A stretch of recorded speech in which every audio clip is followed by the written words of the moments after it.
大家好，我是郑一珍，欢迎收看《真心话大冒险》。台湾的这个疫情，你说它有没有准？它有没有？还有一个最大的问题，你知道什么？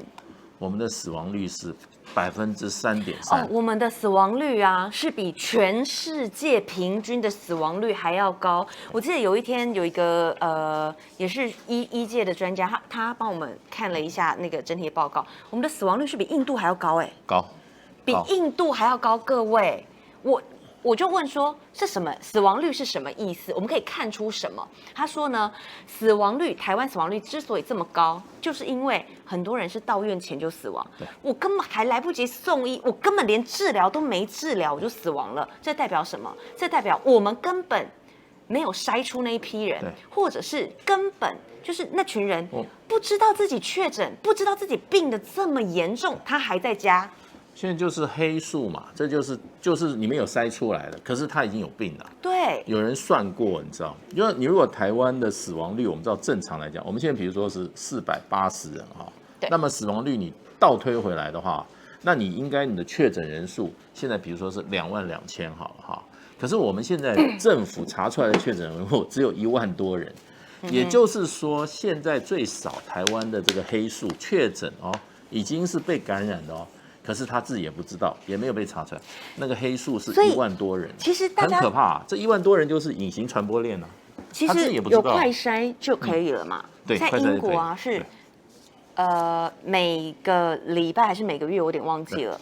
反正呢，英国政府他要买快筛试剂，直接你也不要出来拿，拜托寄到你家去。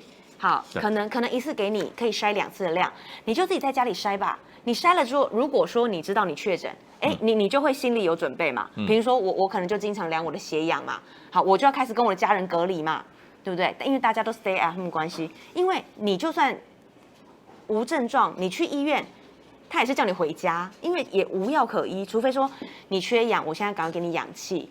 好，所以呢，这个状况就是大家在问的。请问我们的快筛试剂在哪里？陈时中说在路上嘛，下个月开始。现在很多国家是都给你选的啊，像香港其实2个月前他就让你选啊，你一定要打Moderna 还是 BNT 还是中国大陆的国卫还是科兴，他全部都可以选 MZ， 他都可以选啊。那问题，香港4小龙之一。他为什么搞到这么多疫苗？我不懂哎，为什么今天台湾人是钱比较少吗？台湾这个政府的怎么会没有钱？我们已经给了他6000多亿台币哎，高端要881元，我们都给他买下去了。今天绝对不是钱的问题了。所以就那是什么问题呢？今天帮大家解答了吧？而且今天高端这只股票真的是哇，我从来没有这么认真看过一只股票，因为它开盘你知道吗？这是第4个交易日又涨停喽，从它解盲之后又涨停喽。但是呢，依照之前来看，涨停就锁死嘛，结果今天没有涨停之后，在9点40分呢，直接下杀到跌停锁死，当时是248元，然后呢，更惊人又来了，它又往上涨了。而且呢，又冲到290元。我在1点38分的时候看，当时的那个股票的高端这支股票价格是283元。好，所以从这支股票感觉很像是消息放进来了，好，就开始有波动了，或者是谁在操作呢？谁在护盘呢？他当初没有解盲的时候啊，这个陈时中就跟高端已经签了这个合约，一定要买他500万剂。那个时候市场上很多人就说，这种作为就是要怎么样，要让一部分已经手上持有高端的人可以安全下车嘛，对不对？他的股票已经涨了10倍了，让他安全下车嘛。这个做股票的人都看得很清楚嘛。另外一方面，今天涨停又跌停又回来，你要去查看是谁进场护盘。如果都是法人机构的话，如果都是银行的话，你查是哪些银行？银行是政策进去采购呢，还银行现在很多公股，银行都有很多公股的啊，他为什么要进去护这个盘？所以我觉得这个政府哈，真的是如果在国外的话，这种政府的话，老早被老百姓骂翻，老早就自己自惭形秽要下台，这样公开的这样护盘，这样子等于护航一个上市公司的股票公开的用各种所谓的政策手段或者说老百姓的资源来这样呵护一个公司上市公司的话，这是不是不道德？这是违法的。而且啊，我要这是说违法的。我要说一句哦，我们说到就是说疫苗好了，我们说在泰国啦，泰国人现在打什么？打 AZ， 那是泰国人在泰国的公司，那一间公司是谁的？是他们国王的，就泰王所拥有的暹罗科技公司，他们代工生产的 AZ 疫苗。好，再怎么样都是自己的。好，但是这间公司难道也是蔡英文的吗？这个里面就是说，真的是有问题啊！就是说，你今天你要去查，到底是有没有这些权贵的手伸在这个公司里面哈？那真的也要有这个一个哈，你要有一个独立的司法机关，你要有一个独立的这个哈监察院。我们想请问说，现在监察院就民进党开的，全部都是民进党开的，法院也是他开的啊，所以这就是我们最无奈、我们最气愤的地方嘛。今天我们发展的民主，为了台湾的民主，大家都出了力，结果交到民进党这个政府以后，他把我们整个的体制、民主体制被他瓦解了，造成他今天能够为所欲为。民主政体能够让一个政府这样为所欲为吗？不可能的嘛。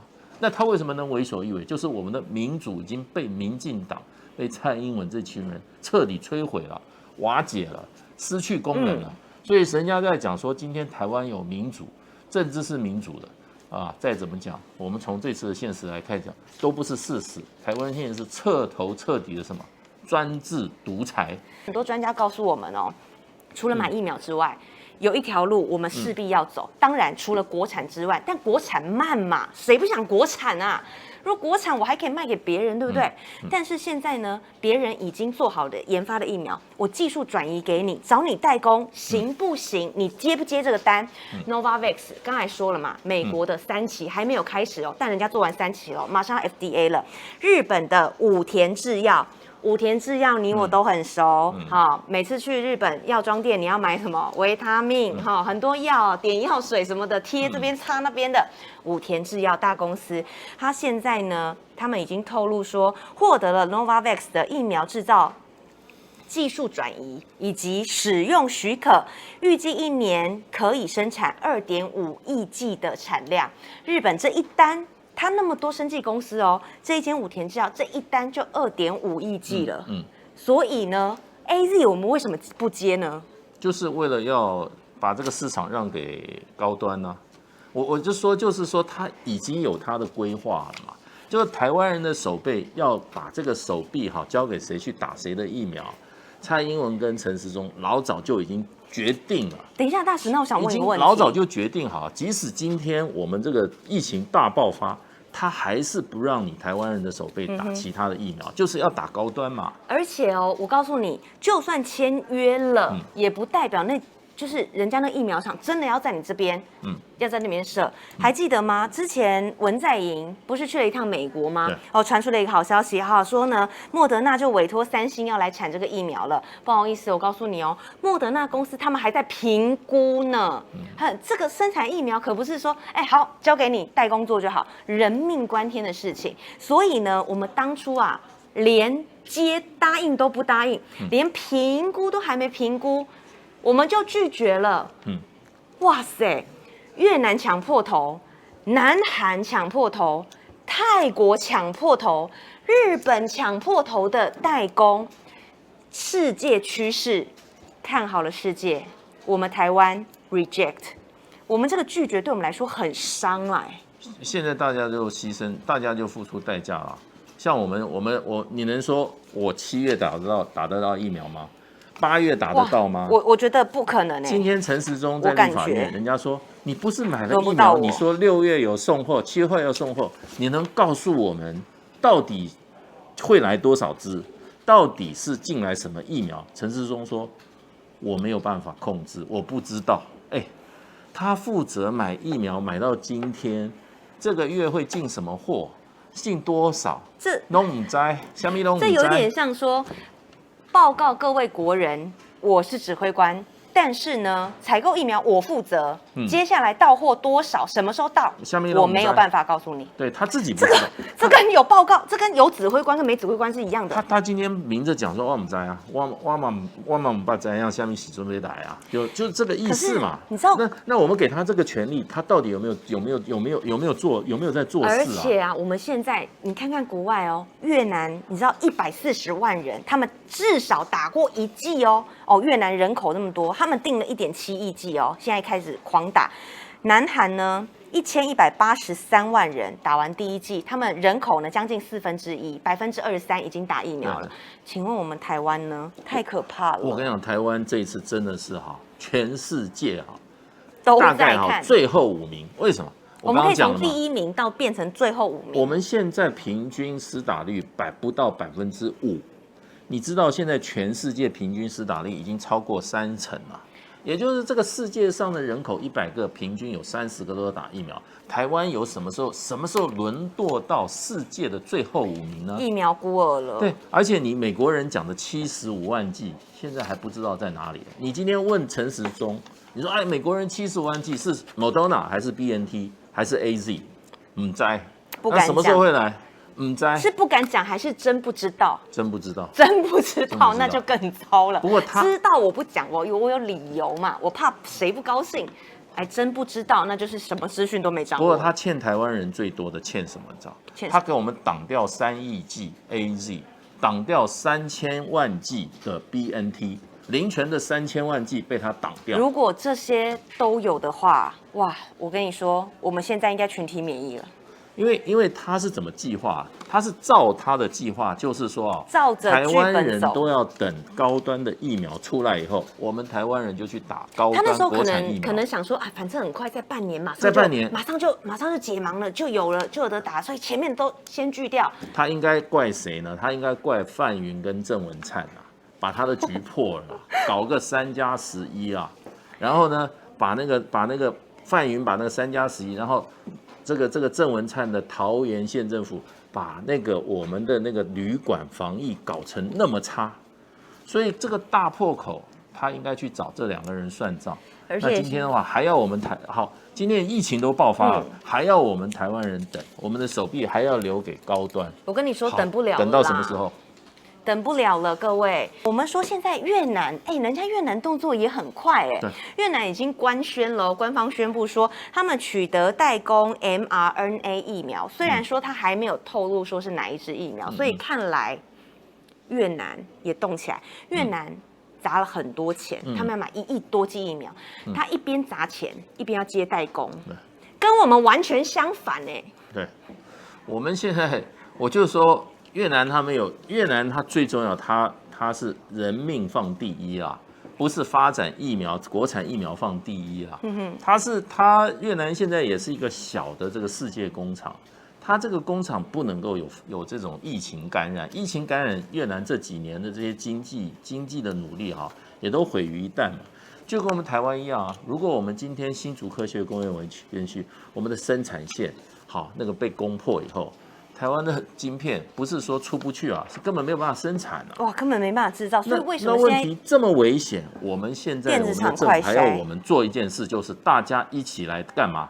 等国产疫苗，等它不要。现在已经它的生产流程已经全世界最低的流程标准，让它生产。我们现在就要等，我们就要等到什么7月？现在今天几号？今天6月15，大家慢慢等吧。等这个国产疫苗出来，等不及了，我们才有疫苗可以打。我要问大使一个很重要的问题，你会想知道的问题，而且我也很想知道这个答案。我先说一下刚才大使说了嘛，一定要打疫苗嘛。像以色列在6月就解封了，大部分防疫限制，什么室内戴口罩啦，什么餐厅不能内用通通都不用了，他们都解封了，他们恢复成以前的以色列了。50岁以上的人，他们90%将近100%了吧？90%都已经打过疫苗了。好，现在我要问一句话，就像刚才大使说的。我们现在呢，大家不出门，这叫做防守。可是我们没有攻击，我们没有打疫苗，这表示呢，如果今天大家都出门的话，这个疫情会不会又再次升温？即将来了，时间点要出来喽。6月28号，之后的台湾，我们的防疫会是什么样子？就继续三期啊，没有办法啊。他现在这个三期也是假三期啊，对不对？那问题就变成很多防疫专家都讲了，台湾有隐形传播链，你的筛检量不够。另外43%的这个台北市这个柯 P 讲，43%是家内感染，因为你没有收治轻症的中心，所以呢，即使这个有经感染的人他没有办法跟他的亲人隔离之下很多是全家一起在家里面被感染的，43%啊，这个政府这样做，然后疫苗我们现在干嘛？还在等啊，所以你这个守也没有守好，攻也没有攻好，你怎么可能说28号以后我们就恢复正常？我跟你讲，台湾真的好了，等到7月我们打高端疫苗了。像我这种11类以外的我自己预估啦，9月是打不到任何疫苗的啦，可能到10月。那你这个10月之前，我们什么都不能动啊，就是现在生活方式的继续延续嘛，还有2-3个月了。我是希望不希望发生，可是我觉得料敌从宽，就是未来2个月我们还是过这种生活。所以现在是无解，在这个我们的乌龙指挥官的指挥之下，我们就继续忍受目前这种情况，能不变坏就不错了。